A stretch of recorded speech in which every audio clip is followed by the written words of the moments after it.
Okay, so we will start with the data. So पहले gate data पे click करेंगे, कोई एक हमारे पास में डेटा सेट होगा उसको इंपोर्ट करा लेते हैं. सो ग्लोबल सुपर स्टोर को इंपोर्ट करा लेते हैं.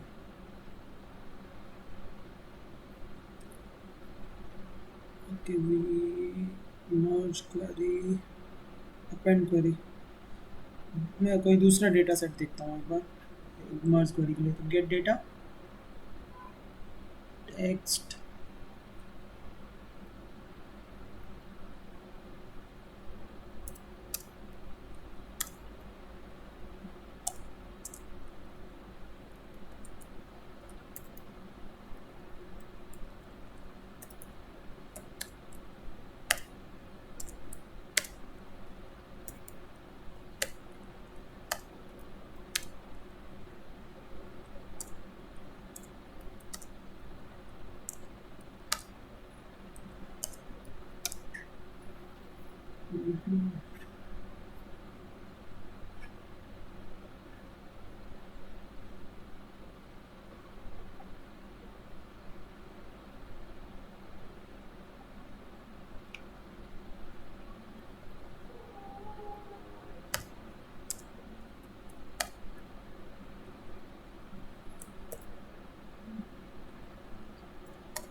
हम स्टार्ट करते हैं पिवट और अनपिवट से स्टार्ट करते हैं. तो ये रहा हमारे पास डेटा सेट 6.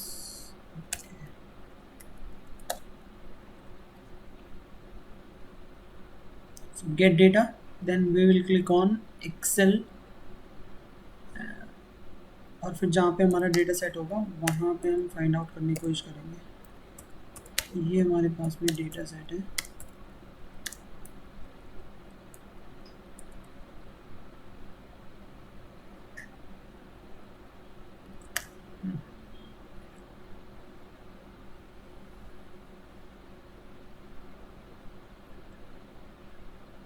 ये हमारे पास डेटा सेट हुआ. इसमें हमारे पास 3 कॉलम्स हैं, 3 टेबल्स हैं बेसिकली. तो तीनों को हमने इंपोर्ट करा लिया.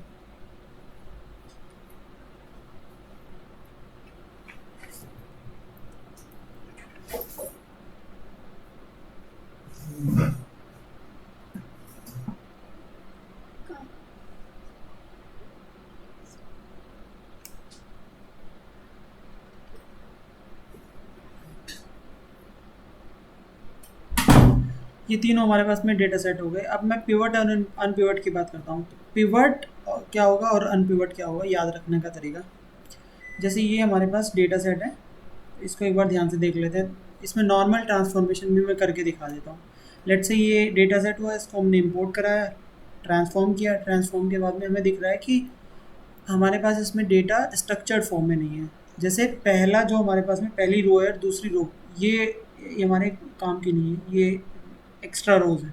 तो इसको क्या करेंगे, हम रिमूव करेंगे. और रिमूव करने का तरीका, पहले होम टैब पे जाएंगे, फिर उसके बाद हम रिमूव रोज में जाएंगे, रिमूव टॉप रोज में जाएंगे. और रिमूव टॉप रोज में जाने के बाद में हम ऊपर की 2 रोज को रिमूव कर देंगे. इसके बाद ये जो हमारे पास फर्स्ट रो होगी, इस फर्स्ट रो को हम यहाँ पे जाने के बाद इस जो कॉर्नर पे कॉलम पे क्लिक करेंगे ड्रॉप डाउन पे, और यूज़ फर्स्ट रोज एज हेडर्स इस पे क्लिक कर देंगे. तो हमारे पास में सारी वैल्यूज़ अब ऑटोमेटिकली आ गई. बस एक प्रॉब्लम रहेगी कि कॉलम 5 एक एक्स्ट्रा कॉलम है, तो उसको हम डिलीट कर देंगे. तो अब डेटा हमारे पास में स्ट्रक्चर्ड फॉर्म में आ गया. तो लेट से हमारे पास क्वेश्चन क्या है. देखो हमारे पास क्वेश्चन ये है कि ये डेटा अगर हम इसको ध्यान से देखें तो देखो ये प्रोडक्ट कॉलम का डेटा है. यहाँ पे इस कॉलम में प्रोडक्ट है, इसमें मंथ है और इसमें कलर, इसमें सेल्स है. तो अगर मैं ध्यान से देखूँ, प्रोडक्ट की बात करूँ, तो प्रोडक्ट पे अगर मैं क्लिक करता हूँ तो यहाँ पे देखो इतने टाइप के प्रोडक्ट्स हैं, 1 2 3 5 4, देर आर लाइक 10 प्रोडक्ट्स, 10 और 11 प्रोडक्ट्स. तो अब क्वेश्चन मेरा ये आता है, इसमें जो सेल्स दिखाई गई है, सेल्स ऐसे शो की गई है कि किसी पर्टिकुलर मंथ में किसी एक पर्टिकुलर प्रोडक्ट की कितनी सेल्स है, ये शो किया गया। ठीक है, अब मैं ये देखना चाह रहा हूँ कि ओके। क्वेश्चन ये है कि हमारे पास में किसी एक पर्टिकुलर प्रोडक्ट की ओवरऑल सेल्स कैसे हम पता कर सकते हैं। ठीक है, ओवरऑल सेल्स, तो ओवरऑल सेल्स के लिए देखो इस तरीका क्या होगा, तरीका ये होगा कि हमारे पास इसका स्ट्रक्चर्ड ऐसा होना चाहिए कि हमारे पास में यहाँ पे लैपटॉप जो बैग है, सबसे पहली रो में टोटल नंबर ऑफ प्रोडक्ट कितने हैं हमारे पास, 11 है, लेट्स से 4 हाँ 11 है। तो हमारे पास में 11 रो होगी, जिसमें पहले रो में आएगा लैपटॉप, दूसरे में आएगा मेन ड्रेस, और तीसरी में मेन टी शर्ट टाइप, ऐसे करके जितने भी हमारे पास प्रोडक्ट होंगे वो आएंगे, और उसके सामने जो है ना इसकी टोटल सेल्स आएगी। ठीक है, आप और तरह से भी कर सकते हैं, मैं पहले पिवट और अनपिवट करके दिखाता हूँ। तो पहले हम इसको पिवट कर देते हैं, देखो तो हम ट्रांसफॉर्म करेंगे। ओके,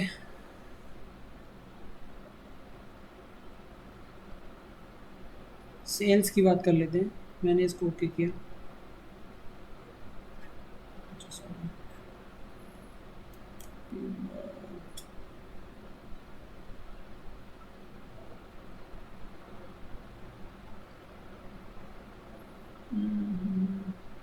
एक मिनट, लेट्स से मैं पहले फाइनल प्रोडक्ट आपको दिखाता हूँ। ये हमारे पास क्वेश्चन है, कहाँ गया।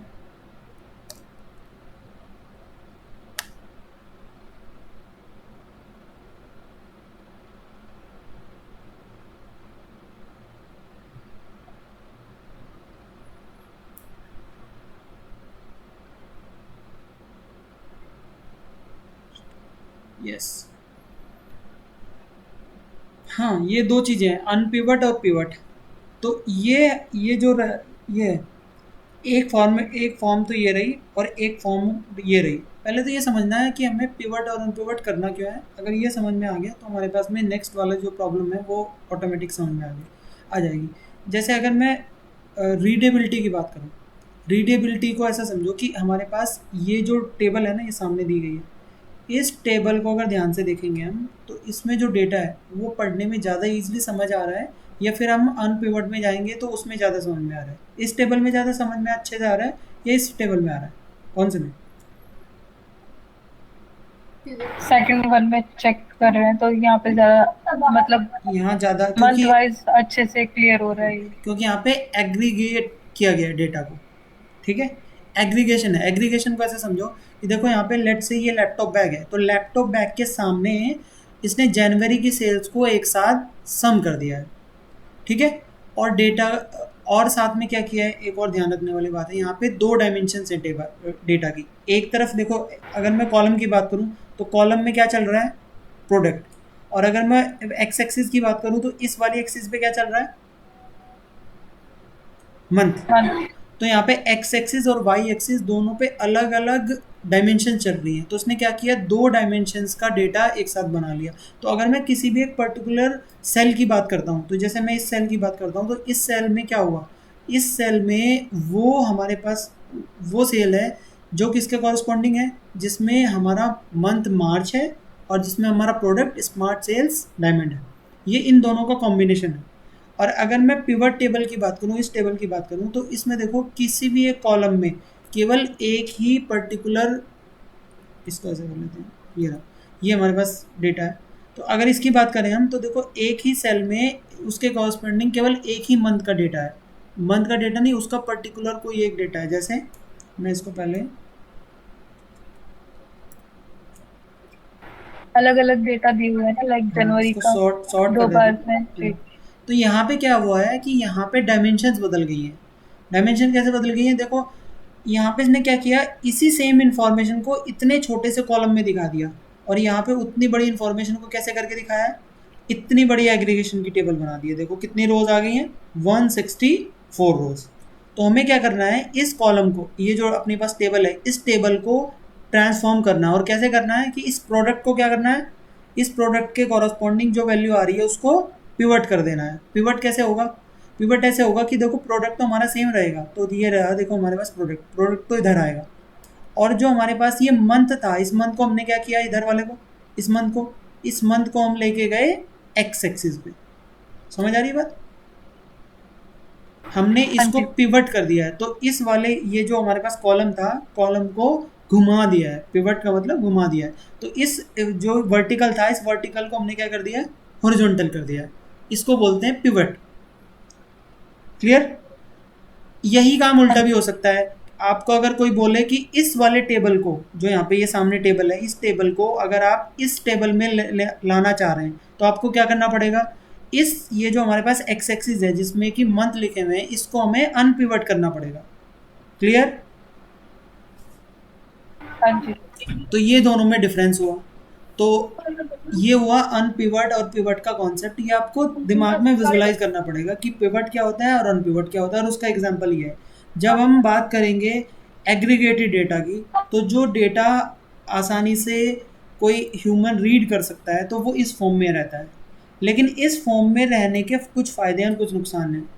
फ़ायदा ये है कि उसकी रीडेबिलिटी अच्छी हो जाती है, लेकिन प्रॉब्लमेटिक ये है कि हम इस पे, जब हम डेटा मॉडलिंग की बात करते हैं, तो डेटा मॉडलिंग इस पे अच्छे से परफॉर्म नहीं हो पाती है।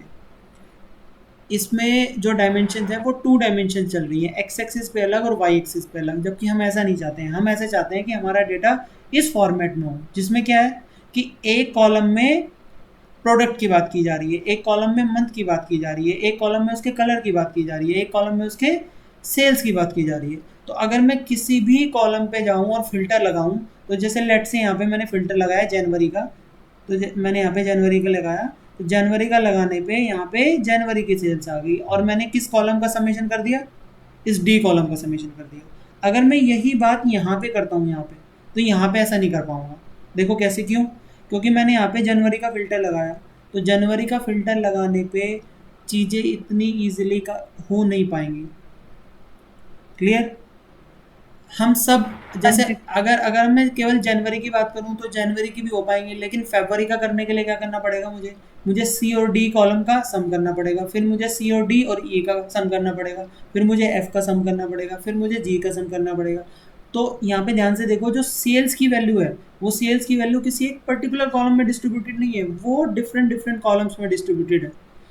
तो जब मैंने आपको शुरू में भी पढ़ाया था, जब हम बात कर रहे थे किसकी, जब हम बात कर रहे थे डेटा मॉडलिंग की, तो डेटा मॉडलिंग के केस में हमने एक बात पढ़ी थी कि हमारे पास में जो किसी भी कॉलम का डेटा टाइप सेम होना चाहिए। और एक और चीज़ थी उससे रिगार्डिंग, कि हमारे पास में एक कॉलम एक ही चीज़ को रिप्रेजेंट करना चाहिए। ऐसा नहीं है कि सेल्स मल्टीपल कॉलम्स में आ रही है। जैसे इस कॉलम में, सी कॉलम में भी सेल्स आ रही है, डी कॉलम में भी सेल्स आ रही है, ई कॉलम में भी सेल्स आ रही है, एफ में भी आ रही है। क्लियर बात समझ में आ रही है? हम ऐसा नहीं करेंगे। जब हम मॉडलिंग की बात करेंगे, तो हम किसी एक कॉलम में ही एक पर्टिकुलर डेटा टाइप और एक पर्टिकुलर टाइप के कॉलम, एक पर्टिकुलर एंट्री की बात करेंगे। सेल्स होगा तो केवल एक ही कॉलम में होगी। ऐसा नहीं है मर्जी से कि डी कॉलम में भी डाल दिया, ई कॉलम में भी डाल दिया, 4 कॉलम में डाल दिया, ऐसा नहीं करेंगे। क्लियर? तो हाँ यहीं से जी। अब बात आएगी पिवट और नॉन पिवट की। तो देखो, अगर मैं इस टेबल को इस टेबल में लाना चाहूँ, तो ये होता है अनपिवट। अनपिवट कैसा, सॉरी, इसको बोलते हैं पिवट। ठीक है? तो ये वाला याद रखने का तरीका मैं बता देता हूँ, आगे आप भूलेंगे नहीं, नहीं तो इसमें कन्फ्यूजन होता रहेगा बताने में भी और समझाने में भी। देखो, जब हम यहाँ पे जाएंगे, इसको मैं एक बार हटा देता हूँ। इस कॉलम में हमारे पास में मंथ है। इस मंथ को हमें क्या करना है, इस वाले कॉलम को हमें एक्स एक्सिस पे पहुँचाना है। तो हम इसको घुमा रहे हैं, और घुमाने का मतलब होता है पिवट करना। तो ये होगा पिवट। ठीक। और जब हम इस एक्स एक्सिस को, इस वाली डायमेंशन को इस वर्टिकल कॉलम में लाना चाह रहे हैं, तो हम इसको क्या कर रहे हैं, वापस अपनी जगह पे ला रहे हैं, तो उसको बोलते हैं अनपिवट। क्लियर? अनपिवट। तो हाँ वर्टिकल जी। से हॉरिजॉन्टल लाना पिवट, और हॉरिजॉन्टल से वर्टिकल लाना अनपिवट। बस, अनपिवट। अब यही काम हम भैया करेंगे। मुझे ना एक चीज समझ, जैसे आप इसको हॉरिजॉन्टल से वर्टिकल से हॉरिजॉन्टल लेके गए, पिवट किया है, हम्म। ये यहाँ पे ऊपर कोई फंक्शन होता है या अलग से करना पड़ता है? नहीं, अभी बताएंगे हम कि होगा कैसे। बस ये मैंने ये बताया कि पिवट और अनपिवट कैसे होता है। अब पिवट और अनपिवट करना कैसे होता है, अब वो देखेंगे। तो हम क्या करेंगे, होम टैब में जाएंगे, और होम टैब में जाने के बाद में हमें कुछ नहीं करना है।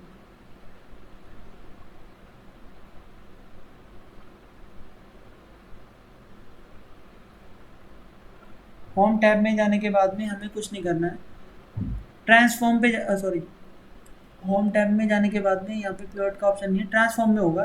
ट्रांसफॉर्म में जाने के बाद में हमें पिवट कॉलम का ऑप्शन दिख रहा है, तो पिवट कॉलम के ऑप्शन पे जाने से पहले हमें क्या करना पड़ेगा, हमें ये देखना पड़ेगा हमें किस कॉलम को पिवट करना है। तो हमें किस कॉलम को पिवट करना है, मंथ वाले को। तो मैं थोड़ा सा इसको जूम कर देता हूँ।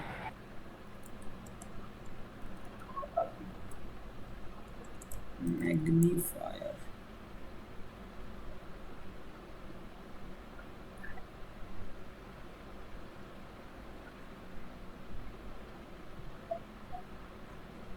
अब मंथ की बात करते हैं। देखो मंथ वाले कॉलम को हमें पिवट करना है, तो हम पहले मंथ वाले कॉलम को क्लिक करेंगे, और क्लिक करने के बाद में अब ट्रांसफॉर्म टैब पे जाएंगे, और ट्रांसफॉर्म पे जाने के बाद में हम किस पे क्लिक करेंगे, पिवट पे। पिवट। जैसे ही हम पिवट पे क्लिक करेंगे तो ये हमसे पूछेगा कि आप जो पिवट अप्लाई करना चाहते हो वो किस कॉलम पे अप्लाई करना चाहते हो। तो आप ये देख रहे हो, ये पूछ रहा है use the name in the column month to create the new column. ठीक है, अब ये पूछना चाहता है जब आप पिवट करोगे तो पिवट करने के बाद में किस कॉलम पे एग्रीगेशन अप्लाई करना चाहोगे। तो किस कॉलम पे करना चाहेंगे, सेल्स पे। प्रोडक्ट सेल्स पर। से पिवट को देखो, मंथ को हम जब पिवट कर रहे हैं तो मंथ के कॉरस्पॉन्डिंग वैल्यूज कौन सी आएंगी, सेल्स की आएंगी सेल्स ना। वाली। हाँ तो जी, पर इसलिए मंथ के पिवट साथ में सेल्स। एडवांस ऑप्शन में भी जा सकते हैं, नहीं तो इसमें भी जा सकते हैं, और यहाँ पे सेल्स लिखेंगे और सेल्स पे लिखते ही क्लिक करेंगे तो ऑटोमेटिकली हमारे पास में जो वैल्यूज आएगी वही आ गई है, वही ये रही वैल्यू। तो इसको ध्यान से देखो। अच्छा, इससे पहले मैं एक काम और कर देता हूँ, मैं यहाँ पे इस कलर वाले कॉलम को, एक मिनट पहले उस टेबल को देख लेते हैं उसमें क्या था वैल्यू। इसमें कलर नहीं है अभी, तो कलर को मैं रिमूव कर देता हूँ अभी के लिए, आपको एग्जैक्ट डेटा दिखे ना। तो इससे पहले मैं एक पहले कॉलम में जाता हूँ और इस कलर वाले कॉलम को रिमूव कर देता हूँ। क्लियर, कलर वाले को रिमूव कर देते हैं अभी के लिए। अब मैंने क्या किया, मंथ पे गया, मंथ पे जाने के बाद में मैं गया ट्रांसफॉर्म टैब में और यहाँ पे पिवट पे क्लिक किया, और पिवट पे क्लिक करने के बाद में सेल्स को एग्रीगेट कर दिया। और जैसे ही मैंने सेल्स को एग्रीगेट किया तो ध्यान से देखो ये आ गया हमारे पास में डेटा, और इस डेटा को ध्यान से देखें तो ये वही डेटा है जो हमारे पास में, जो मैंने आपको टेबल दिखाई थी। देखो ये वही डेटा है, हाँ जी। ये वही डेटा है, बस ये करना है। अब इसी में देखो मैं और ट्रांसफॉर्मेशन जो आपको मैंने पहले पढ़ाए हैं वो देखते हैं। अब आप ध्यान से देखो, अगर मैं पहले की बात करूँ, पहले कॉलम की, तो पहले कॉलम का डेटा टाइप ABC होना चाहिए, टेक्स्ट होना चाहिए, टेक्स्ट, ठीक है। अब दूसरे कॉलम की बात करते हैं, दूसरे कॉलम में भी ठीक है, तीसरे में भी ठीक है, सब में ठीक है। एक प्रॉब्लम है, हाँ जी। प्रॉब्लम क्या है, देखो जब हम मार्च वाले कॉलम की बात करते हैं तो यहाँ पे नल वैल्यू आ रखी है, और नल वैल्यू क्या होना चाहिए, नल की जगह क्या होना चाहिए, ज़ीरो। जीरो। तो हम क्या करेंगे, जितने भी हमारे पास में कॉलम हैं इन सबको सेलेक्ट करेंगे, ठीक है, कंट्रोल और शिफ्ट से सेलेक्ट करते जाएंगे जिस चीज़ को हमें सेलेक्ट करना है।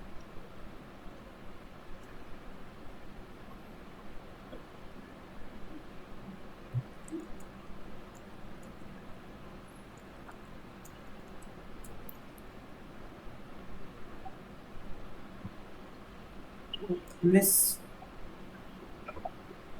सबको सेलेक्ट किया, और सेलेक्ट करने के बाद में क्या करना है, दो तरीके हैं हमारे पास। या तो हम क्या करें, ट्रांसफॉर्म में जाएं और रिप्लेस वैल्यू पे क्लिक कर दें। रिप्लेस वैल्यू पे जैसे ही हमने क्लिक किया तो ये पूछेगा किस वैल्यू को रिप्लेस करना है, तो यहाँ पे लिखेंगे नल, और नल को किससे रिप्लेस करना है, जीरो से, तो यहाँ पे लिख देंगे जीरो, और ओके करेंगे। तो क्या होगा, देखो सारी जो नल वैल्यूज़ हैं वो जीरो से रिप्लेस हो जाएंगी। तो ध्यान से देखो, इधर जितनी नल वैल्यूज़ थी वो सब जीरो से रिप्लेस हो गई, ठीक है। ये ठीक है। हुआ, ये कॉन्सेप्ट, इसको बोलते हैं हम पिवट। अब इसका ऑपोजिट हो सकता है, ऑपोजिट में क्या करेंगे, अनपिवट करेंगे। तो अनपिवट के केस में क्या होगा, अनपिवट के केस में ऐसा होगा कि ये हमारे पास टेबल मिलेगी, ये जो आपको टेबल दिख रही है सामने, ठीक है। अब अगर इस टेबल को मैं थोड़ा सा और जूम करता हूँ तो इस टेबल में ध्यान से देखो, हमारे पास में पहली जो 3 रोज हैं, टॉप 4 रोज, उन टॉप 4 रोज में क्या है, नल वैल्यू है। तो हमें इसको क्या करना पड़ेगा, रिमूव करना पड़ेगा। क्लियर। तो मैं जाता हूँ पहले होम टैब पे, होम टैब पे जाने के बाद में रिमूव रोज करता हूँ, रिमूव टॉप रोज करता हूँ, और कौन सी रोज को रिमूव कर देता हूँ, रिमूव टॉप 4 रोज को, और ओके कर देता हूँ। क्लियर। फिर इसके बाद हमारे पास जो एक्स्ट्रा कॉलम्स हैं उसको डिलीट। अब हम एक बार हमने पिवट करना सीख लिया है, अब हम अनपिवट की बात करते हैं। तो अनपिवट के केस में जो एक्स्ट्रा कॉलम्स थे वो हम डिलीट कर देते हैं। ये हमने एक्स्ट्रा कॉलम को डिलीट कर दिया। अब हम क्या करेंगे, जो फर्स्ट रो है उसको एज अ हेडर प्रमोट कर देंगे।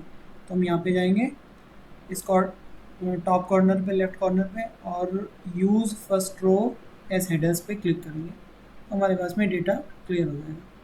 अब डेटा क्लियर होने के बाद एक बात हमें ध्यान से देखनी है कि इसमें जितने भी कॉलम्स हैं ये सब, इन कॉलम्स में जो नल वैल्यूज़ हैं उस नल वैल्यू को रिप्लेस करेंगे 0 से। अच्छा, उससे पहले मैं आपको एक बार अनपिवट करके दिखाता हूँ, और अनपिवट में ये दिखाता हूँ कि क्या प्रॉब्लम आती है और क्या नहीं आती है। तो अनपिवट करने का वही सिंपल सा तरीका है, जिस भी कॉलम को अनपिवट करना है, क्योंकि अनपिवट अब इस केस में क्या होगा, अब हमें विजुलाइज करना है, इसीलिए मैंने आपको अनपिवट और पिवट बताया था।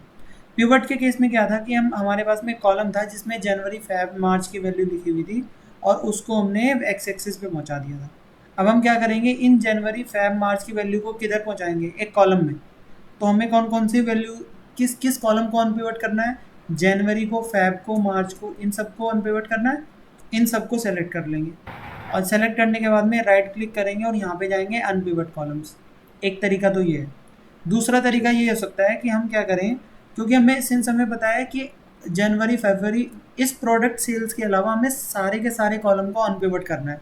तो हम एक काम और कर सकते हैं कि हमें जिसे अनपिवट नहीं करना है उस पर जाएंगे और राइट क्लिक करेंगे और लिखेंगे अनपिवट अदर कॉलम्स। तो इसे अनपिवट करना है, बाकी सबको अनपिवट नहीं करना है, या ठीक है।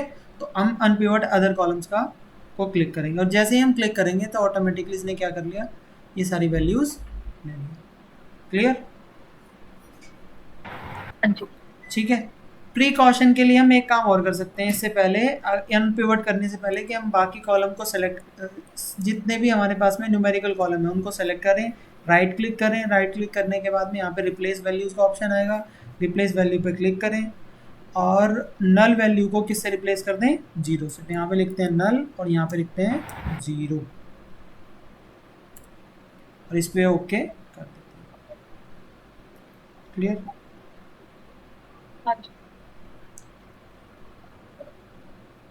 नेक्स्ट, जैसे ही हम अनपिवट करेंगे तो ये हमारे पास में अनपिवट का ऑप्शन आ जाएगा। ये हमारे पास अनपिवट और पिवट की बात हो गई है। अब इसके साथ में एक और नया कॉन्सेप्ट आता है जिसको बोलते हैं ग्रुपिंग।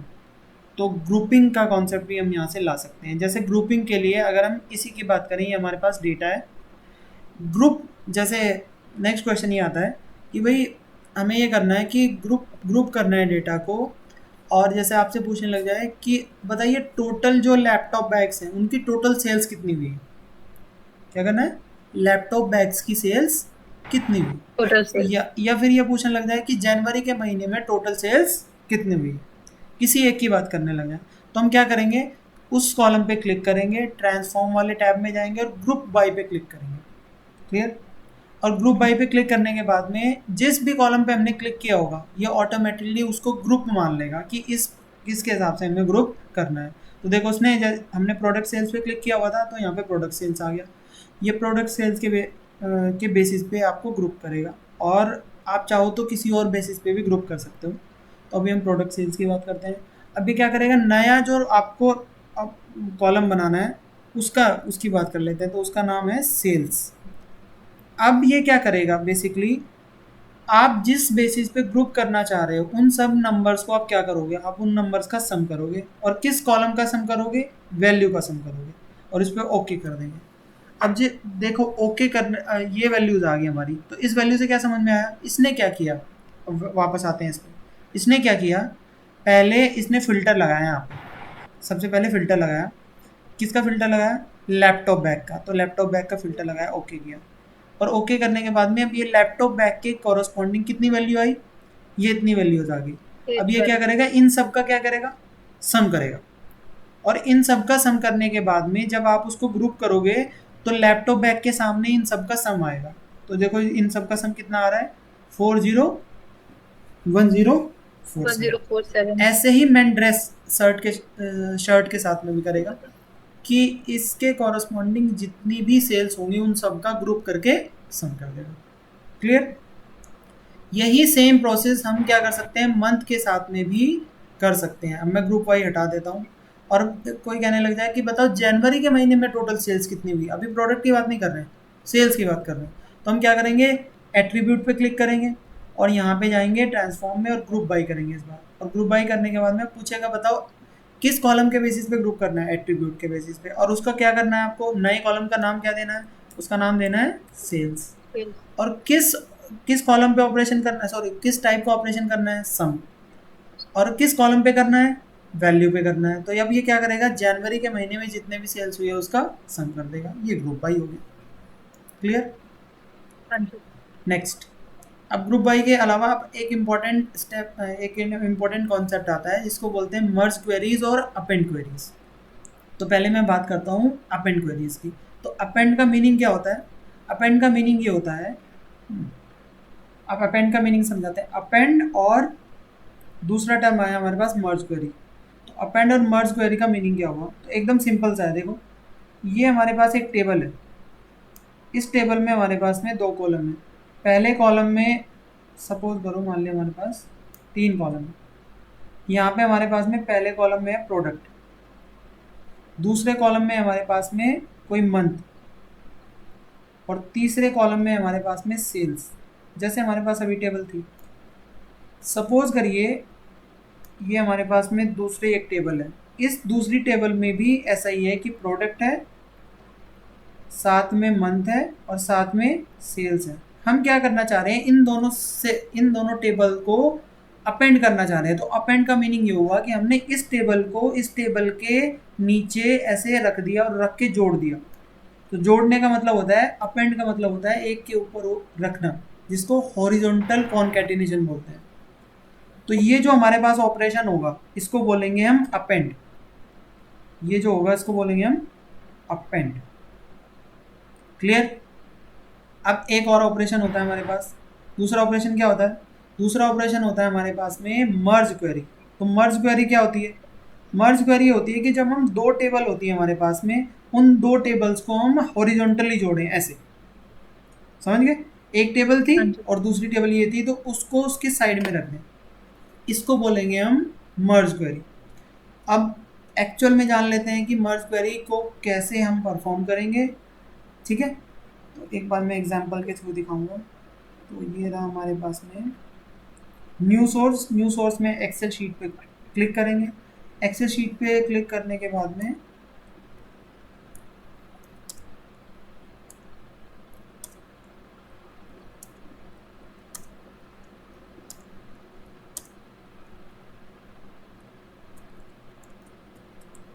हाँ, इससे पहले मैं करता हूँ। देखो अभी न्यू सोर्स पे क्लिक करेंगे और न्यू सोर्स पे क्लिक करने के बाद मोर पे जाएंगे।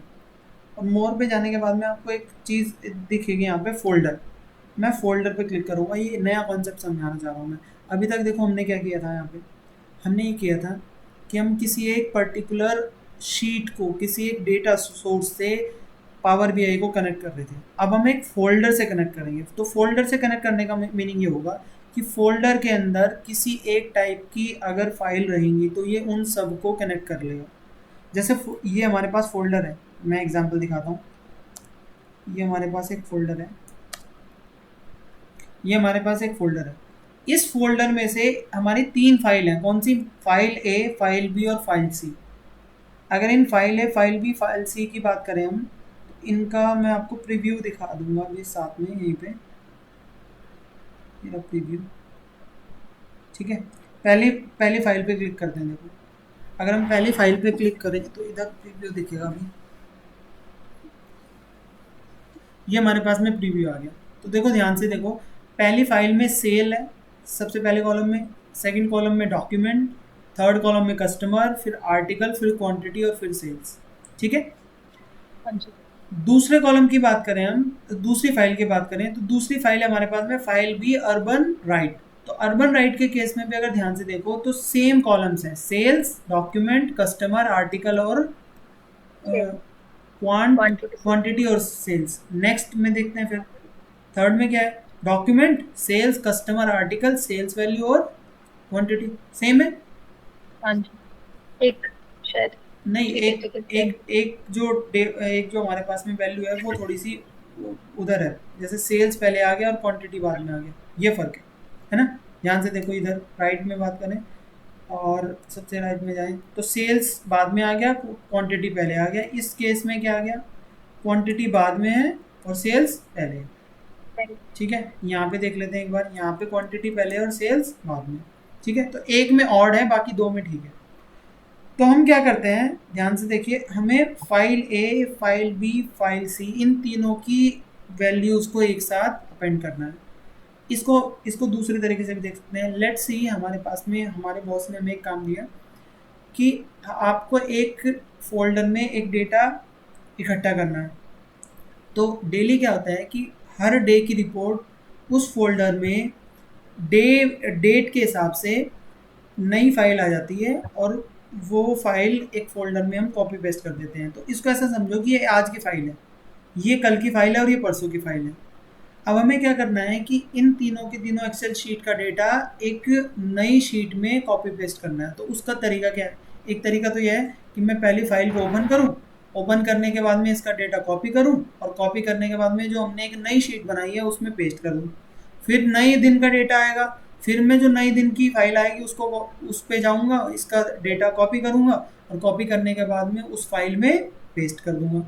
अगले दिन फिर से डेटा किसी पर्टिकुलर टाइम पे आएगा, तो उस फाइल को फिर से ओपन करूंगा, ओपन करने के बाद डेटा को कॉपी करूंगा और उस नई शीट में उस डेटा को उसके नीचे कॉपी पेस्ट कर दूंगा। तो ऐसे हमारे पास में जो एक नई फाइल बनेगी उसमें डेटा अपेंड होता जाएगा।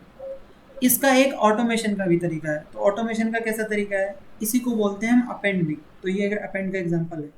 पावर बीआई पे जाते हैं, फोल्डर में जाते हैं, फोल्डर में जाने के बाद फोल्डर को कनेक्ट करते हैं।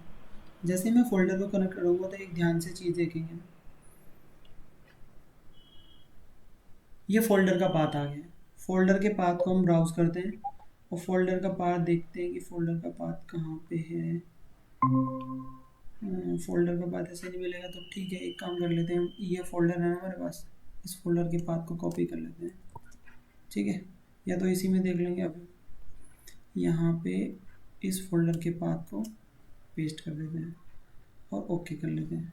जैसे ही हम ओके करेंगे तो ये बोलेगा कि इस फोल्डर में ये फाइलें हैं। देखिए ये सब फाइलें हैं। अगर इन सब फाइलों को ध्यान से देखा जाए, एक बार मैं जूम कर देता हूँ।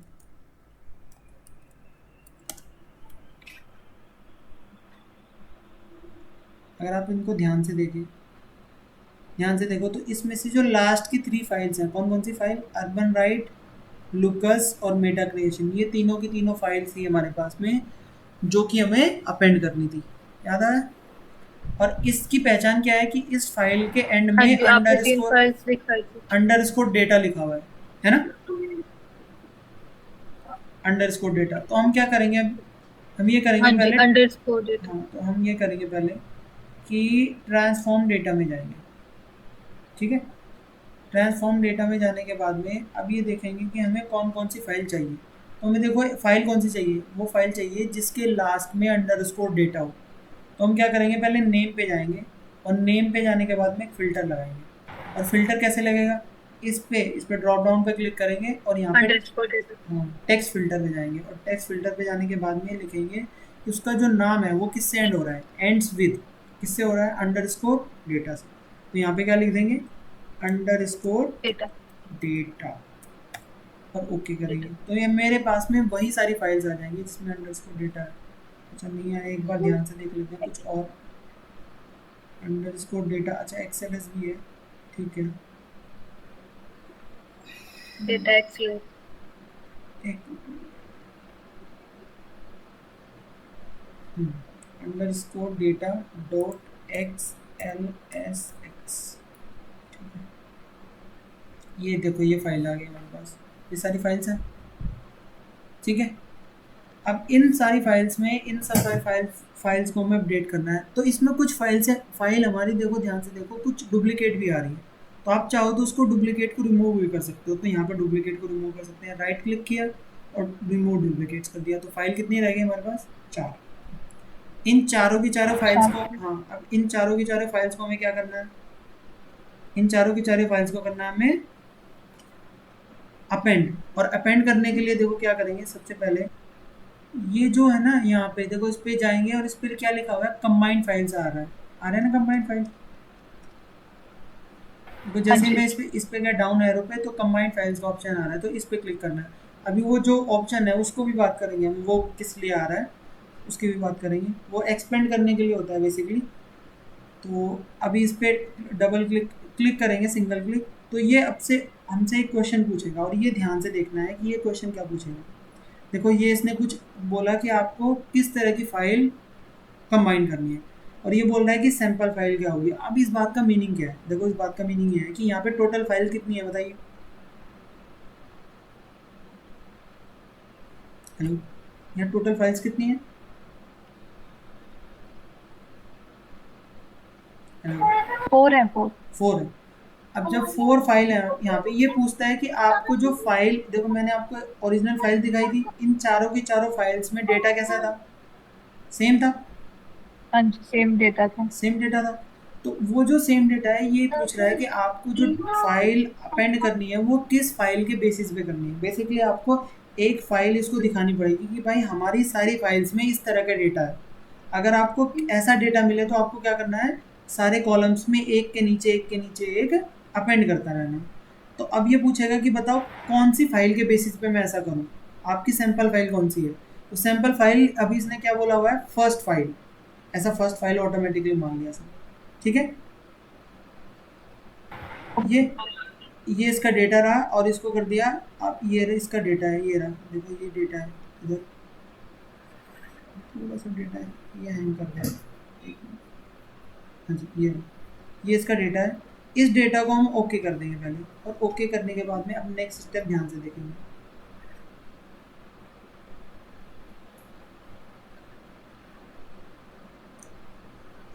मैं इसको जूम आउट कर लेता हूँ एक बार।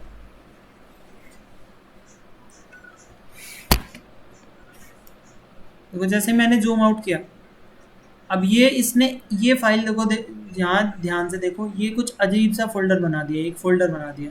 इस फोल्डर में हम पैरामीटर फाइल में जाएंगे, ट्रांसफॉर्म फाइल में जाएंगे। ठीक है, तो ट्रांसफॉर्म सैंपल फाइल में जाने के बाद में देखेंगे कि देखो ये क्या करेगा, ये समझ लीजिए पहले। जितने भी ऑपरेशंस इस फाइल में आप अप्लाई करोगे, वही सेम नंबर ऑफ ऑपरेशंस ये हर फाइल में अप्लाई करेगा, और अप्लाई करने के बाद में क्या करेगा, उन फाइल को एक के ऊपर एक के ऊपर एक अपेंड करता जाएगा। क्लियर। तो अब देखिए, क्या ये फाइल अपनी फॉर्मेटेड कंडीशन में है, क्या इसी फाइल को आप ऐसे एक्सेप्ट करना चाहते हो, या इसमें कुछ ट्रांसफॉर्मेशन अप्लाई करना चाहते हो। इसमें नल वैल्यूज भी तो आ रही है ना, हाँ, तो नल वैल्यूज आ रही हैं, फॉर्मेट। तो हम क्या करेंगे, सबसे पहले रिमूव रोज करेंगे, और कौन सी रो, टॉप। टॉप रोज। ये मैंने रिमूव कर दिया। इसके बाद इसको क्या करूँगा, क्लिक करूँगा और यहाँ पे यूज़ फर्स्ट रोज एज हेडर्स कर दूँगा। ठीक है, अभी भी इसमें नल वैल्यूज़ आ रही हैं, तो आप क्या कर सकते हो, आप रिमूव नल वैल्यू कर सकते हो। तो यहाँ पे नल वैल्यू को चेकआउट में सेलेक्ट ऑल करेंगे, सेलेक्ट ऑल करने के बाद में नल वैल्यू पे अनचेक कर देंगे। तो अब देखिए नल वैल्यूज़ यहाँ पे रिमूव हो गई। अब ये हमारा फॉर्मेटेड डेटा आ गया। इसमें सारे के सारे जितने भी ऑप्शंस थे, जैसे इसका डेटा टाइप भी ठीक आ रहा है, डेट कॉलम का डेटा टाइप भी ठीक आ रहा है, बाकी सबका डेटा टाइप एकदम क्लियर आ रहा है। तो इसका मतलब ये हमारी फाइल होगी। अब ये क्या करेगा, इसका मीनिंग ये हुआ कि आपने जो 4 फाइलों की बात करी थी, ये हर एक फाइल पे यही same number of transformation apply करेगा, और उसके बाद क्या करेगा, इन सबको अपेंड कर देगा। In clear. सबको अपेंड कर देगा। हाँ जी। अब कौन सी फाइल होगी, वो S10 में जाएंगे। पहले हम S10 में हमने गए, और S10 में जाने के बाद में ये कुछ एरर बता रहा है, तो पहले एरर की बात कर लेते हैं एक बार।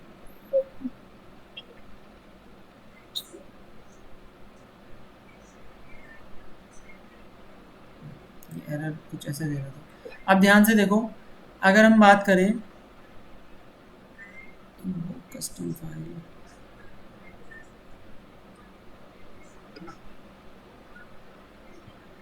रिमूव कॉलम्स, अब रिमूव कॉलम्स में से मैं कुछ एक दो चीज़ें रखना चाह रहा हूँ।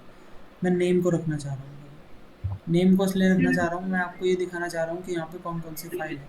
देखो, ये सबसे पहले नेम है हमारे पास। ये नेम का मतलब ये हुआ कि ये किस फाइल से डेटा है। तो देखो ये किस फाइल से डेटा है, बेयर क्लिड। ये किस फाइल से डेटा है? लूकस बेसिक्स। और ये किस फाइल से डेटा है?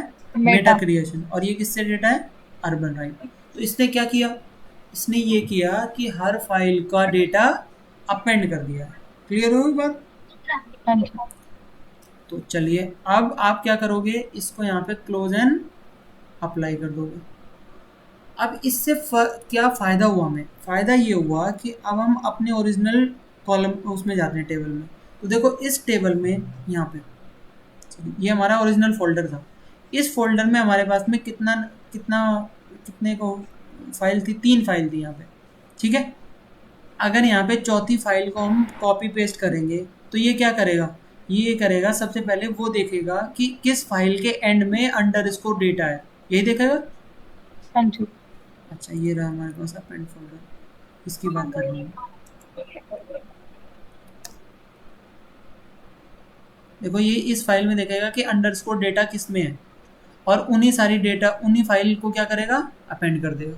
तो अगर अपेंड अब कर। एक नए दिन कोई नई फाइल आएगी और उसमें अंडरस्कोर डेटा होगा तो ये क्या करेगा? उस फाइल को भी अपनी इस वाले अपेंड कॉल इसमें अपेंड कर देगा। तो अब इससे फ़ायदा क्या हुआ? फ़ायदा ये हुआ कि आपको डेली डेली कॉपी पेस्ट वाला काम नहीं करना नहीं पड़ेगा। करना पड़ेगा। ठीक है? और पावर बीआई क्या करता है? पावर बीआई ये करता है कि और इसमें एक चीज़ और होती है कि आप डेली किसी भी रिपोर्ट को रिफ्रेश कर सकते हो। तो अब आप चाहो कि मुझे सुबह जो है ना 7 बजे ऑटोमेटिकली रिपोर्ट रिफ्रेश हो जाए, तो वो भी हो जाती है। वो चीज़ें हम धीरे धीरे सीखेंगे कैसे होगी। ठीक है? तो ये रहा हमारे पास में ठीक है। अपेंड क्वेरी का ऑप्शन। अब आते हैं हम एक और इम्पोर्टेंट स्टेप पे, जिसका नाम है मर्ज क्वेरी। तो मर्ज क्वेरी कैसे रहती है? मर्ज क्वेरी के लिए ये समझ आ गया।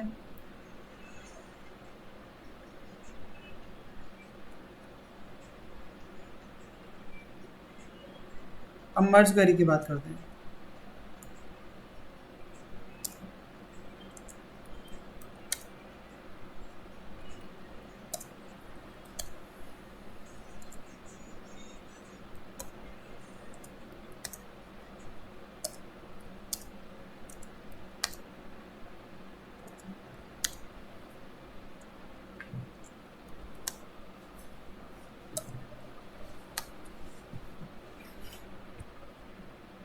ये पहले अपने ओरिजिनल सॉल्यूशन बनाना पड़ेगा।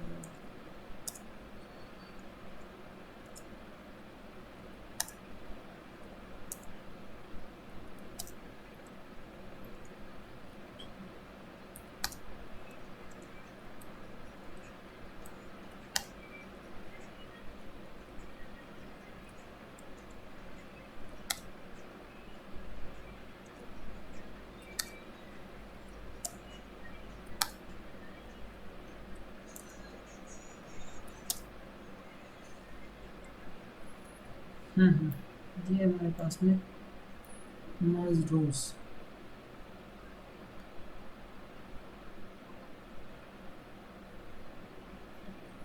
और भी एक सोल्यूशन था, मैं उस पर जाता हूँ पहले।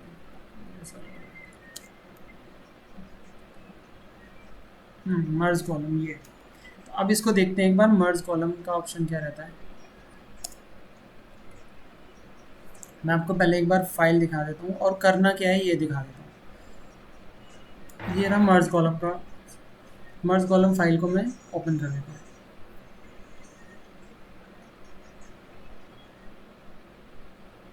अच्छा मर्ज कॉलम नहीं, मर्ज क्वेरीज है, मर्ज कॉलम तो नहीं है। एक मिनट,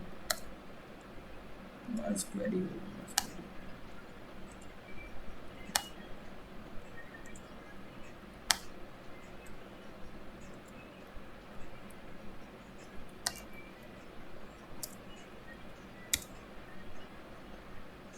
अपेंड फोल्डर। तो फोल्डर की बात करना है। हाँ ये है मर्ज, मर्ज ठीक है, ठीक है, ठीक है। ओके।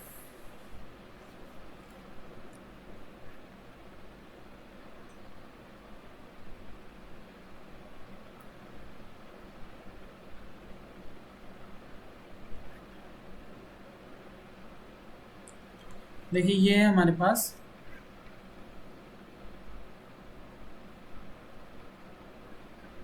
अब ध्यान से देखना है इसको। ये पूछ क्या रहा है और करना क्या है। एक्चुअल में ये जो सॉल्यूशन प्रॉब्लम बताने वाले हैं, ये अक्सर हमारे कंपनीज में आती रहती है। जैसे ये हमारे पास में मास्टर डेटा है, ये हमारे पास मास्टर डेटा है। मास्टर डेटा का मीनिंग कि एक एक टेबल बनी होती है जिसमें कि हर एम्प्लॉय के बारे में इंफॉर्मेशन रहती है। जैसे उसकी एम्प्लॉय आईडी से ये निकाल सकते हैं कि उसका उसका डिपार्टमेंट कौन सा है, उसकी पोजीशन कौन सी है, वगैरह वगैरह, ये बता सकते हैं। ठीक है। और ये हमारे पास में ये दूसरी टेबल है। अब इस दूसरी टेबल में देखो क्या लिखा है, इसमें आईडी लिखी है और इसमें क्या लिखा है, नेम लिखा है। नेम। तो अगर मैं लेफ्ट की बात करूं, पहली वाली टेबल में, इस टेबल की बात करूं, तो इसमें आईडी और नेम है और इसमें आईडी और डिपार्टमेंट है। तो अगर मैं ये जानना चाहूँ कि किसी पर्टिकुलर एम्प्लॉय का कौन सा डिपार्टमेंट है, तो हम क्या करेंगे, सबसे पहले ये देखेंगे कि कूपर एंड्रे, जैसे ये कूपर है, कूपर की आईडी कितनी है, 61। इस 61 आईडी को इसमें ढूंढेंगे और इसमें ढूंढने के बाद में देखेंगे कि उसका डिपार्टमेंट कौन सा है और इसका पोजीशन कौन सी है, यही करेंगे। पोजीशन। हाँ तो जी। बेसिकली हमें क्या करना है कि इधर और इधर दोनों के दोनों डेटा को मैच कराना है। और किस बेसिस पे मैच कराना है, आईडी के बेसिस पे मैच कराना है नहीं कराना है, पक्का। अब यही काम हम यहाँ पे मर्ज क्वेरीज के थ्रू करेंगे। तो देखो कैसे करेंगे। पहले मैं गेट डेटा पे क्लिक करूँगा, एक्सेल शीट पे क्लिक करूँगा। एक्सेल शीट पे क्लिक करने के बाद में जाऊँगा जहाँ पे मुझे डेटा की रिक्वायरमेंट है।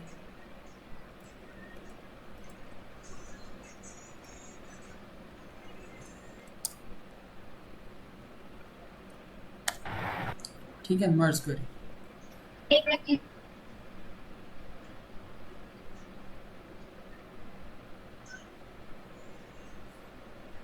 अब यहाँ पे टेबल मास्टर जो होगी, इसमें जो 2-3 टेबल होंगी, ये मास्टर टेबल है, इसको हमने लोड कर दिया। दूसरी टेबल कौन सी है, टेबल टीम, ये टेबल टीम, इन दोनों को लोड कर दिया। इन दोनों की ज़रूरत थी हमने, इन दोनों को हमने लोड कर दिया और ये दिखाया गया हमको। एडिट क्वेरी पे जाते हैं एक बार हम और ये देखते हैं। देखो हमने कौन कौन सी 2 टेबल्स को लोड किया है। तो ध्यान से देखो, एक हमने टेबल मास्टर को लोड किया और एक टेबल टीम को, याद आया। अब हमें क्या करना है, अगर हमसे कोई पूछने लग जाए कि भाई बताओ कि इस आईडी, कौन सी आईडी, 70 आईडी, जिसका नाम क्या है, मिलर वॉल्टर, इसका डिपार्टमेंट कौन सा है, तो हमें क्या करना पड़ेगा, पहले मिलर वॉल्टर की आईडी देखनी पड़ेगी और आईडी देखने के बाद में हमें टेबल मास्टर में जाना पड़ेगा और टेबल मास्टर में जाने के बाद सेम आईडी। तो इसका मतलब ये हुआ कि हमें इस वाले कॉलम को किससे मैच कराना है, आईडी वाले कॉलम को किससे मैच कराना है, टेबल मास्टर के कॉलम आईडी से। तो हम क्या करेंगे, पहले टेबल आईडी पे जाएंगे, आईडी पे क्लिक करेंगे और आईडी पे क्लिक करने के बाद में यहाँ पे मर्ज क्वेरी का ऑप्शन जाएंगे। मर्ज क्वेरी पे जैसे ही क्लिक करेंगे हम, तो ये पूछेगा आप किस किस टेबल को मर्ज करना चाहते हैं। ठीक है, तो देखो किस किस टेबल को मर्ज करना चाहते हैं, आईडी को मर्ज करना चाहते हैं और किसको, दूसरी टेबल है टेबल मास्टर, टेबल मास्टर है, तो टेबल मास्टर में किसको, एम्प्लॉय आईडी। ठीक है। अब यहाँ पे एक इम्पॉर्टेंट कॉन्सेप्ट आता है जिसको बोलते हैं जॉइंस का। ये जॉइन हो रहे हैं हमारे, तो जॉइन कितने टाइप के होते हैं इसमें, देखो यहाँ पे जॉइन कितने टाइप के होते हैं, यहाँ इधर लिखा हुआ है जॉइन काइंड। तो देखो कितने टाइप के होते हैं, लेफ्ट, राइट, फुल आउटर और inner join, left anti join, right anti join. ये वही सारे जॉइन है। अगर आपने एसक्यूएल पढ़ी होगी तो एसक्यूएल में पढ़ी थी जी, लेफ्ट जॉइन, राइट जॉइन। तो अगर हम इसमें पहली वाली टेबल, हमारी पहली वाली टेबल टेबल टीम होगी और इस पे लेफ्ट जॉइन अप्लाई करते हैं, तो लेफ्ट जॉइन का मतलब क्या होगा कि टेबल 1 के सारा का सारा डेटा रहेगा और टेबल 2 का वही डेटा आएगा जो कि टेबल 1 से मैच कर रहा है, यही होता है। और राइट में क्या होता है, राइट जॉइन में राइट वाली टेबल का सारा डेटा रहेगा और वही टेबल, वही फर्स्ट टेबल का वही डेटा आएगा जो कि राइट टेबल से मैच कर रहा है ना। तो अब यहाँ पे हम कौन सा लगाएंगे, लेफ्ट आउटर जॉइन। क्यों, क्योंकि हमें टेबल 1 में चाहिए, टेबल 1 में वो सारी एंट्री चाहिए जो कि जिसके कॉरस्पॉन्डिंग हमें डिपार्टमेंट और पोजीशन चाहिए। तो टेबल 2 के सारे एम्प्लॉयज नहीं चाहिए हमें टेबल 1 के सारे एम्प्लॉय चाहिए। तो इसलिए हम कौन सा कह रहे हैं, टेबल 1 को लेफ्ट टेबल बना देंगे, लेफ्ट जॉइन। तो ओके किया, जैसे ही हमने ओके किया तो ध्यान से देखो ये आ गया यहाँ पे। अब वो देखो जो एक्सपेंड वाला ऑप्शन था ना, वो यहाँ पे आ गया, इसको बोलते हैं एक्सपेंड करना है। तो ये बेसिकली उस टेबल को एक्सपेंड कर देगा। अगर मैं ध्यान से आपको देखूँ, दिखाऊं, तो अगर मैं इस टेबल पे क्लिक करता हूँ ना, तो देखो नीचे आईडी आ रही है, देखो क्या आ रही है ये आईडी, इस मिलर वॉल्टर की सारी डिटेल आ रही है। मिलर वॉल्टर की आईडी कितनी है बताओ? 70। और यहाँ पे आईडी कितनी है? 70। 70। और इसका डिपार्टमेंट कितना है? सेल्स। और इसकी sales. Position sales sales assistant. जैसे ही असिस्टेंट। मैं इसको यहाँ पे क्लिक करूंगा तो ये इसको एक्सपेंड कर देगा। एक्सपेंड करने के बाद में आपको पूछेगा कि आपको सारे कॉलम एक्सपेंड करने हैं। जी हाँ, सारे करने हैं। इसके अलावा ये पूछेगा कि आपको प्रीफिक्स क्या लिखना है। प्रीफिक्स का मतलब समझ लो, ये क्या करेगा, ओरिजिनल जो टेबल थी, ओरिजिनल टेबल का नाम क्या था? Table master. क्या आप उस टेबल मास्टर के को एज अ प्रीफिक्स रखना चाह रहे हो कॉलम को? तो अगर आपने इसको प्रीफिक्स रखा तो पता फायदा नुकसान ये होगा कि ये क्या करेगा, इसका नया नेम क्या हो जाएगा? Table master dot employee ID, table master dot department. देखो मैं क्लिक करके दिखाता हूँ। जैसे मैंने यहाँ पे क्लिक किया तो देखो नए टेबल का नेम क्या आ रहा है? Table master dot employee ID. क्या आप ऐसा चाहते हो? नहीं, आप तो ये चाहते हो कि यहाँ पे केवल एम्प्लॉय आईडी आए, ऐसा चाहते हो ना? तो आप क्या करोगे, यहाँ पे गियर वाले आइकन पे जाओगे, और गियर वाले आइकन पे जाके यहाँ पे जो टेबल मास्टर वाला प्रीफिक्स लिखा हुआ है उसको हटा दोगे। ठीक है, इसको हटा दिया और उसको ओके किया। अब जैसे ओके किया तो देखो इस बार इसके प्रीफिक्स में कुछ भी नहीं आ रहा। क्लियर? अब ये देखो एम्प्लॉय आईडी और एम्प्लॉय आईडी दो बार आया हुआ है, तो ये एम्प्लॉय आईडी एक एम्प्लॉय आईडी एक्स्ट्रा है, तो हम क्या करेंगे, फिर से गियर आइकन पे जाएंगे। और इस बार हम जो बोल रहे थे कि हमें सारे के सारे कॉलम चाहिए, हमें एम्प्लॉय आईडी भी नहीं चाहिए, और ओके कर देंगे। ये हो गया। अब देखो यहाँ पे वैल्यू नल आ रही है। इस नल का मीनिंग क्या हुआ? इसका नल का मीनिंग ये हुआ कि टेबल वन में तो गैरेट डेनियल की वैल्यू है, लेकिन टेबल टू में गैरेट डेनियल की वैल्यू प्रेजेंट नहीं है। इसका मतलब मास्टर डेटा में हमारे पास में आईडी की 52 आईडी नहीं। समझ आई बात? यही होता है इसका मतलब। ये देखो ये हमने यहाँ पे लेफ्ट ज्वाइन लगा दिया। आप राइट ज्वाइन भी लगा सकते हो। तो राइट ज्वाइन कैसे लगाओगे? राइट ज्वाइन के लिए हमें जाना पड़ेगा राइट टेबल में, यहाँ पे टेबल मास्टर में। ये इसी से लगा सकते देते हैं पहले। चलो मर्ज क्वेरीज में जाते हैं, और मर्ज क्वेरीज में जाने के बाद में यहाँ पे अभी देखो हमने पहले वाले अभी हमने लेफ्ट ज्वाइन किया था, अब हम क्या करेंगे, राइट ज्वाइन करेंगे। ठीक है, अब राइट ज्वाइन का मीनिंग क्या होगा? राइट ज्वाइन का मीनिंग होगा कि राइट वाली टेबल की तो सारी वैल्यूज आएंगी, और लेफ्ट टेबल की वही वैल्यू आएंगी जो राइट टेबल से मैच कर रही है। मैच होती है। अब ये बताओ कि लेफ्ट टेबल जो है यहाँ पे लेफ्ट टेबल के पास कम वैल्यूज हैं और राइट टेबल के पास ज़्यादा वैल्यूज हैं। 52 तो इस बार आपके जो नंबर ऑफ जो रोज होंगी वो बढ़ेंगी या घटेंगी? बढ़ जाएंगे ना, बढ़ 52 जाएंगी। हो जाएंगे। हाँ, तो आप जैसे ओके करेंगे तो देखो इस बार इसको एक्सपेंड करूँगा मैं, और एक्सपेंड करने के बाद में बोलूँगा मुझे सारे कॉलम नहीं चाहिए, ओके करूँगा। तो देखो यहाँ पे क्या आया, राइट के साथ में तो सारी वैल्यूज आ गई, और लेफ्ट के साथ में सारी वैल्यूज नहीं आई। देख रहे नहीं हो, आएगी। ये नल वैल्यू आ गई। इसमें एम्प्लॉय आईडी भी रख लेते हैं, वैल्यू आ गई। क्लियर? ठीक है, अब देखो इसमें जो जो वैल्यू आ रही है, ये वाली जो वैल्यू आ रही है यही इससे मैच कर रही है, बाकी सारी वैल्यू मैच नहीं कर रही है। इसका नहीं कर मतलब रही ये है। हुआ राइट वाली टेबल में ये वैल्यू नहीं, ये राइट ज्वाइन हुआ। राइट ज्वाइन के बाद में एक और ज्वाइन होता है जिसको बोलते हैं इनर ज्वाइन। इनर ज्वाइन का मीनिंग क्या हुआ? इनर ज्वाइन का मतलब ये हुआ कि राइट और लेफ्ट दोनों में जो मैच कर रहा है वही आएगा। तो देखो यहाँ पे इनर ज्वाइन हो गया, तो इनर ज्वाइन पे क्लिक करेंगे तो इस बार वैल्यूज कम रह जाएंगी। क्यों? क्योंकि वही वैल्यू आएंगी जो कि मैच कर रही हैं। ओके किया, देखो इस बार कितनी वैल्यू आई? इस बार केवल 10 वैल्यूज आ रही है। पहले कितनी थी? 11 थी। तो इसमें यहाँ पे नल वैल्यू कुछ नहीं आ रही है। ठीक है, क्लियर? अब आगे चलते हैं। और एक होता है हमारे पास में full outer join. Full outer join क्या कहता है? फुल आउटर ज्वाइन ये कहता है कि लेफ्ट में जितनी वैल्यू है, राइट में जितनी वैल्यू है, सारी आ जाएंगी। तो देखो लेफ्ट और राइट में दोनों में कर देते हैं ओके, और इसको एक्सपेंड कर देते हैं। तो जैसे ही आपने एक्सपेंड किया तो देखो इस बार इसमें इधर वाली में भी नल वैल्यू आएंगी और इधर वाली में भी। देखो लेफ्ट में तो आपको नल वैल्यूज दिख रही हैं, राइट हाँ में भी जी। दिखेगी, क्योंकि राइट में एक वैल्यू ऐसी थी जो नल थी। याद आया कुछ? जो गैराल्ड वाली थी। तो देखो सबसे लास्ट 52। में गैरेट वाली वैल्यू नल है, तो उसमें टोटल वैल्यू आ रही है। क्लियर?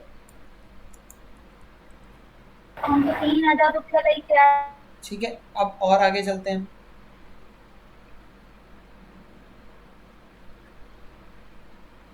हमारे पास लेफ्ट ज्वाइन हुआ, राइट ज्वाइन हुआ, फुल आउटर ज्वाइन हुआ, इनर ज्वाइन हुआ, लेफ्ट एंटी ज्वाइन। तो लेफ्ट एंटी ज्वाइन का मतलब ये हुआ कि लेफ्ट में जो वैल्यूज हैं लेकिन राइट में वैल्यू नहीं। नहीं। समझ रहे हो? देखो लेफ्ट लेफ्ट ज्वाइन का मतलब क्या होता है? लेफ्ट ज्वाइन का मतलब ये होता है कि लेफ्ट वाली सारी वैल्यूज और राइट में हो या ना हो, यही होता है। लेफ्ट एंटी हाँ ज्वाइन का जी। मतलब ये होगा कि लेफ्ट का उल्टा। तो लेफ्ट में हम क्या लेते थे? वो सारी वैल्यूज जो लेफ्ट में होनी चाहिए। लेफ्ट एंटी का मतलब ये हो जाएगा कि जो लेफ्ट में है और राइट में नहीं है। अभी ओके कर लेते हैं। तो देखो ये जो वैल्यू थी कैरियर वाली वैल्यू जो लेफ्ट में थी और राइट में नहीं थी। क्लियर? राइट थी। और राइट एंटी जॉइन का मतलब क्या होगा? जो केवल राइट में है और लेफ्ट में नहीं है। नहीं है। ठीक है, तो ये हमारे पास में जॉइंस हो गए। इसके ऊपर इंटरव्यू में क्वेश्चन भी पूछ लेते हैं कि state all the joins, what are the different joins in power query.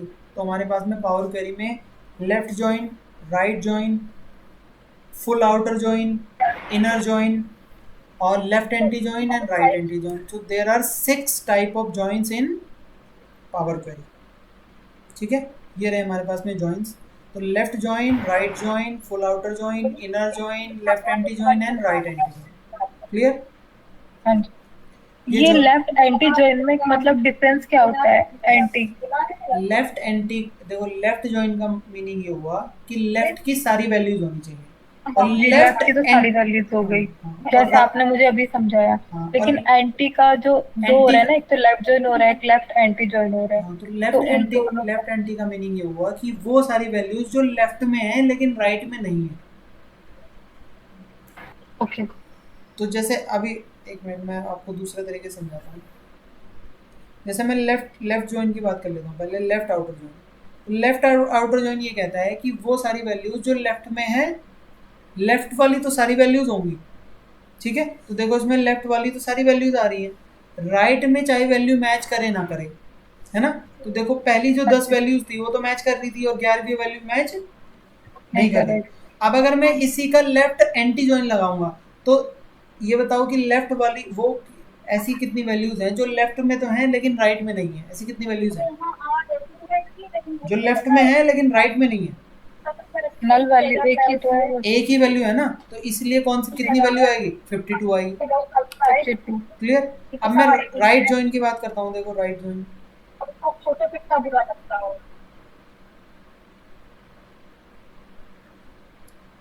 अब जब मैं राइट जॉइन की बात करूंगा तो राइट जॉइन का मीनिंग ये होगा कि सारी की सारी वैल्यूज सेकंड से आएंगी। देखो सारी की सारी वैल्यूज आएगी सेकंड से। ये तो देखो सेकंड से सारी वैल्यूज आ रही हैं और लेफ्ट से अगर वैल्यू मैच कर रही होंगी तो आएंगी और अगर मैच नहीं कर रही होंगी तो उसकी जगह क्या आएगा? नल आएगा। नल। अब अगर मैं राइट एंटी जॉइन करूंगा तो राइट एंटी जॉइन का मतलब ये होगा वो सारी वैल्यूज जो राइट में तो हैं लेकिन लेफ्ट में नहीं है। तो इसका मतलब कौन कौन सी वैल्यू नहीं आएगी? देखो ये वैल्यू नहीं आएगी, 21 नहीं आएगी, 31 नहीं आएगी, 33 नहीं आएगी, 36 नहीं आएगी, क्योंकि 36 दोनों में है और हमें कौन सी वैल्यू चाहिए? जो राइट में तो है लेकिन लेफ्ट में लेफ्ट में नहीं। नहीं है। समझ में आई बात? हाँ जी। ठीक है, तो ऐसी कितनी वैल्यूज हैं जो लेफ्ट में राइट में हैं और लेफ्ट में भी हैं, दोनों में। ये इतनी टोटल वैल्यूज हैं, कितनी है? 6 9 10 10 वैल्यूज ऐसी हैं जो लेफ्ट में भी हैं और राइट में भी हैं। तो ये जो दोनों में कॉमन है वो सारी वैल्यूज हट जाएंगी। अच्छा। क्लियर? ये दोनों में डिफरेंस हुआ। तो हमारे पास टोटल कितने नंबर ऑफ जॉइंस हुए? Left join, right join, inner join, full outer join, left anti join and right anti join. Clear?